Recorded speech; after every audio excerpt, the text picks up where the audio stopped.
Bismillahirrahmanirrahim. Dear students, Assalamu alaikum. Exercise number 3.2. Question number 1 है, consider the universal set में दिया हुआ है जिसको हम कैपिटल यू से डिनोट करेंगे और वो सेट है universal set is a set having elements of type x such that x is a multiple of 2 and x is greater than 0 and less than or equal to 30. तो इसका मतलब जो universal set है वो 2 का multiple है, multiple of 2 है और 30 तक है। तो जब हम इसको टेबुलर फॉर्म में लिखते हैं तो उसके लिए बेटा सबसे पहले आ जाएगा 2, 4, 6, 8 and so on up to 30। तो ये जो कंडीशन दी हुई है सेट बिल्डर नोटेशन में था, इसको हमने टेबुलर में कर लिया। जो ए सेट है वो x such that x is a multiple of 6 है और b जो है वो मल्टीपल ऑफ 8 है। फर्स्ट पार्ट इस क्वेश्चन का, list all the elements of set a and b in tabular form. तो आपने a और b के जो एलिमेंट्स हैं इनको टेबुलर फॉर्म में लिखना है। तो सबसे पहले बात करते हैं यूनिवर्सल सेट। तो किसी भी क्वेश्चन में जो सबसे बड़ा सेट होगा जिसमें बाकी सेट्स मौजूद होंगे उसको हम कहेंगे वो यूनिवर्सल सेट है। तो यूनिवर्सल सेट को भी पहले हमने लिख लिया। अब हमारा जो पार्ट है वो है ए को टेबुलर फॉर्म में लिखना है। तो ए जो है वो 6 के मल्टीपल है। तो ए सेट इज इक्वल टू 6 के मल्टीपल में 6, 12, 18, 24 और 30।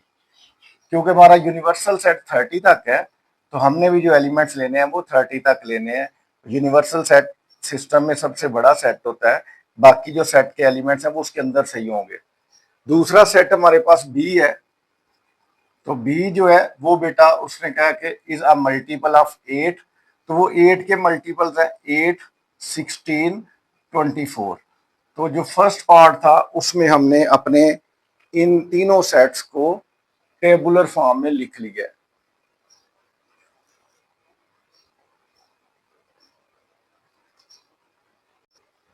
अब बेटा जो सेकंड पार्ट है क्वेश्चन नंबर 1 का, उसमें उसने कहा फाइंड ए इंटरसेक्शन बी। तो पहले हमने ए सेट लिख लिया जो कि 6 का मल्टीपल था 30 तक, फिर बी सेट लिख लिया 8 का मल्टीपल है। अब इंटरसेक्शन का मतलब होगा दोनों सेट्स में जो कॉमन एलिमेंट है। तो यहाँ पे 24 इधर भी है, 24 इधर भी है। तो ए इंटरसेक्शन बी का जो आंसर आ जाएगा उसमें बेटा सेट में कॉमन एलिमेंट 24 है, तो वो हमारा आंसर होगा। अच्छा जी, थर्ड पार्ट में बेटा वो कह रहा है ड्रा अ वेन डायग्राम।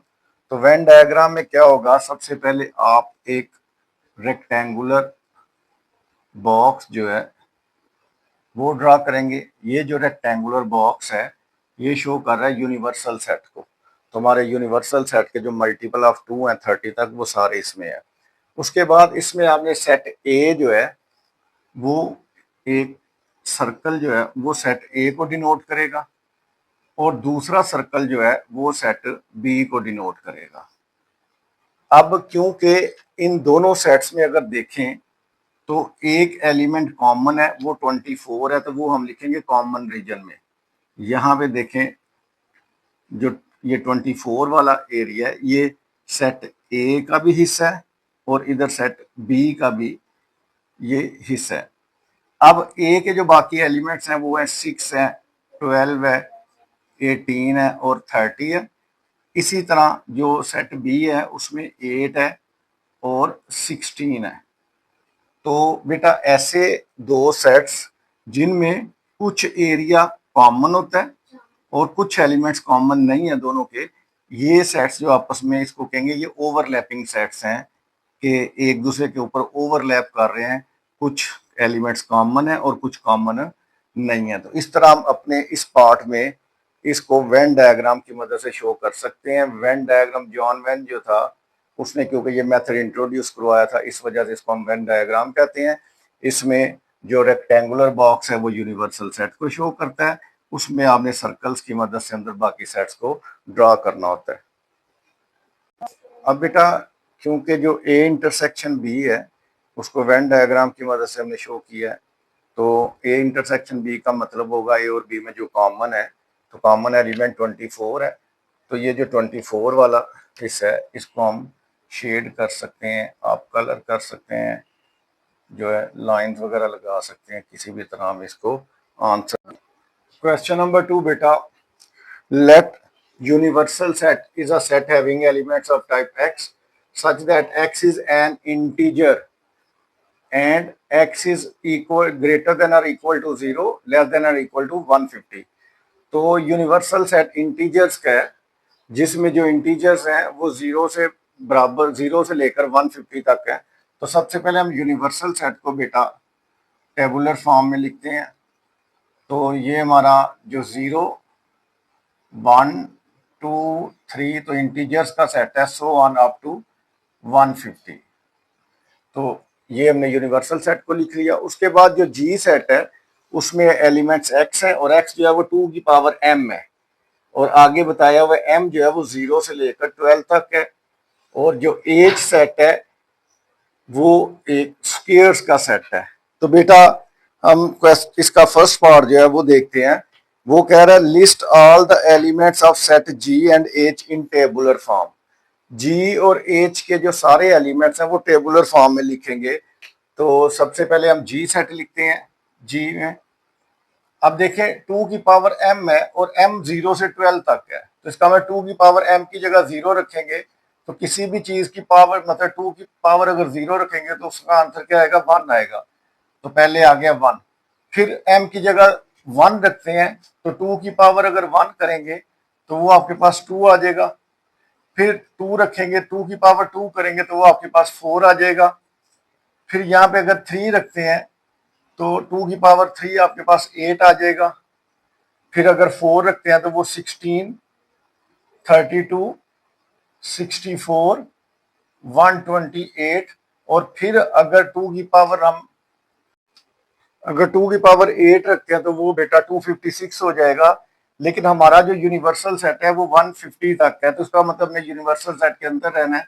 तो 256 लिखेंगे तो यूनिवर्सल सेट नहीं रहेगा ये, तो हम 128 तक लिखेंगे। उसके बाद जो एच है ये x is a perfect square है, तो ये स्क्वायर है 1 का स्क्वायर 1 2 का 4 9 16 25 36। उसके बाद 49 आ जाएगा, 64 आ जाएगा, उसके बाद आपके पास 81 आ जाएगा, 100 आ जाएगा, 121 आ जाएगा। फिर 12 का स्क्वायर जो होता है वो 144 है। अब 13 का स्क्वायर 169 है, तो वो हमारा यूनिवर्सल सेट के बाहर चला जाएगा। तो हम 144 तक जो है परफेक्ट स्क्वायर्स वो सब यहाँ पे लिख लेते हैं। तो इस तरह जो फर्स्ट पार्ट था हमने यूनिवर्सल सेट, जी सेट और एच सेट इन सबको टेबुलर फॉर्म में लिख लिया। सेकंड पार्ट में बेटा आपने क्या करना है कि वो कह रहा है फाइंड जी यूनियन एच। तो पहले आपने जी के सारे एलिमेंट्स लिख लेने हैं, फिर यूनियन और फिर एच के सारे एलिमेंट्स आपने लिख लेने हैं। दो सेट्स के यूनियन का ये मतलब होगा कि दोनों सेट्स के तमाम एलिमेंट्स को आपने कंबाइन करके लिखना है, और वो एलिमेंट जो दोनों सेट्स में मौजूद हैं उन्हें एक दफ़ा ही लिखना है। जैसे यहाँ पे देखें तो 1 जो है दोनों में है, तो इसको 1 कोशिश करें अरेंज फॉर्म में लिखें, असेंडिंग आर्डर में लिख लें। तो 1 के बाद आपके पास आ जाएगा 4, फिर 8 आ जाएगा, 9 आ जाएगा। तो इस तरह आपने दोनों सेट्स के जो तमाम एलिमेंट्स हैं उनको अरेंज फॉर्म में कंबाइन करके एक सेट में लिखना है। तो इस तरह हमारा जो जी यूनियन एच है वो हम फाइंड कर लेंगे। 64 के बाद आप देखें कौन सा है आ रहा है आगे। 64 के बाद आ जाएगा 81, 81 के बाद 100, 100 के बाद 121, 128 और 144। तो इन सब जो एलिमेंट्स हैं इनको हमने टेबुलर फॉर्म में यहाँ पे लिख लिया है।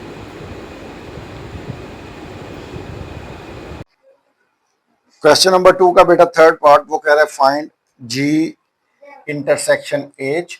तो आपने जी सेट लिख लिया, इंटरसेक्शन और आपने एच सेट जो है वो लिख लिया। अब दो सेट्स के इंटरसेक्शन का मतलब होगा कि दोनों में जो कॉमन एलिमेंट है, तो सबसे पहले 1 दोनों में है तो 1 आ जाएगा, उसके बाद 4 दोनों में है 4 आ जाएगा, उसके बाद 16 दोनों में है, और उसके बाद अगर देखें तो 64 जो है वो दोनों सेट्स में है। तो ए जी इंटरसेक्शन एच का मतलब होगा वो एलिमेंट्स का सेट जो जी में भी मौजूद है और एच में भी मौजूद है। क्वेश्चन नंबर 3 में अगर देखें बेटा बुक्स पे पेज नंबर 53 है। Consider the set P is a set having elements of type x such that x is a prime number and x is greater than 0, less than and equal to 20। इसी तरह Q जो set दिया हुआ है वो divisor of 2 10 है और 0 से बड़ा 20 तक। तो सबसे पहले हम ऐसे करते हैं, जो सेट P और Q है इनको टेबुलर फॉर्म में लिखते हैं। तो हमारे पास जो सेट P आ जाएगा वो प्राइम नंबर है 20 तक। तो सबसे पहला प्राइम नंबर 2, 3, 5, 7, 11, 13, 17 और 19। तो ये 20 तक प्राइम नंबर्स का सेट था P, इसको हमने टेबुलर फॉर्म में लिख लिया। उसके बाद जो Q सेट है वो बेटा 210 के डिवाइजर्स का सेट है। 210 को जो नंबर डिवाइड करते हैं 20 तक नंबर लेने हमने।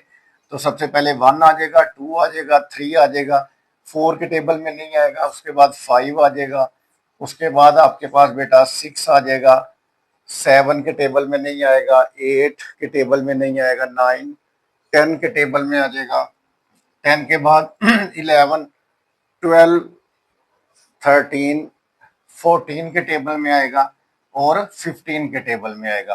तो इस तरह ये वो नंबर्स हमने लिखे हैं जो 210 के डिवाइजर्स हैं, या 210 इनके टेबल्स में आता है, या 210 इन नंबर से पूरा पूरा डिवाइड होता है। क्वेश्चन नंबर 3 का जो फर्स्ट पार्ट है वो कह रहा है फाइंड P इंटरसेक्शन Q। तो हम ऐसे करते हैं, सबसे पहले जो P सेट है प्राइम नंबर्स का वो लिख लेते हैं। अब क्योंकि हमने इन दोनों का इंटरसेक्शन करना है तो दरमियान में साइन आ जाएगा इंटरसेक्शन का। उसके बाद आपके पास Q सेट जो है 1, 2, 3, 5, 6, 10, 14 और 15 आ जाएगा। अब बेटा आपको पता है कि इंटरसेक्शन का मतलब होगा वो एलिमेंट्स जो दोनों सेट्स में मौजूद हैं। तो सबसे पहले अगर देखें तो 2 दोनों में है, उसके बाद 3 जो है वो दोनों में है, 5 दोनों में है। तो 2, 3 और 5 जो है ये हमारा आंसर होगा P इंटरसेक्शन Q का। तो इसी तरह बेटा जो Q सेट है वो क्योंकि 210 के डिवाइजर्स हैं, वो नंबर जो 210 को पूरा पूरा डिवाइड करते हैं या जिनके टेबल में 210 आता है, तो 1, 2, 3, 5, 6, 7, 10, 14, 15 आ गए। अब जो फर्स्ट पार्ट है वो कह रहा है फाइंड P इंटरसेक्शन Q। तो आपने सबसे पहले P सेट लिखा जो प्राइम नंबर्स का इंटरसेक्शन, फिर Q सेट लिखा जो 210 के डिवाइजर है। अब बेटा इंटरसेक्शन का मतलब होगा कि वो एलिमेंट्स जो दोनों में कॉमन है। तो सबसे पहले 2 दोनों में मौजूद है, फिर 3 दोनों में मौजूद है, 5 दोनों में मौजूद है और 7 दोनों में मौजूद है। तो ये जो आंसर आ जाएगा ये हमारा आ जाएगा P इंटरसेक्शन Q का आंसर। जो थर्ड पार्ट है बेटा उसमें उसने कहा कि फाइंड P यूनियन Q। तो पहले आपने P सेट लिखा, फिर यूनियन और साथ Q सेट लिख लिया। दो सेट्स के यूनियन का मतलब होगा दोनों सेट्स के तमाम एलिमेंट्स आपने वहां पे लिखने हैं। तो सबसे पहले 1 आ जाएगा, 2 आ जाएगा, 3 आ जाएगा, 5 है, 6 है, 7 है, 7 के बाद आपके पास 10 है, 11, 13, 14, 15, 15 के बाद आपके पास आ जाएगा जी 17 और 17 के बाद आ जाएगा 19। तो इस तरह दोनों सेट्स के जो सारे एलिमेंट्स हैं वो हमने P यूनियन Q में लिख दिए।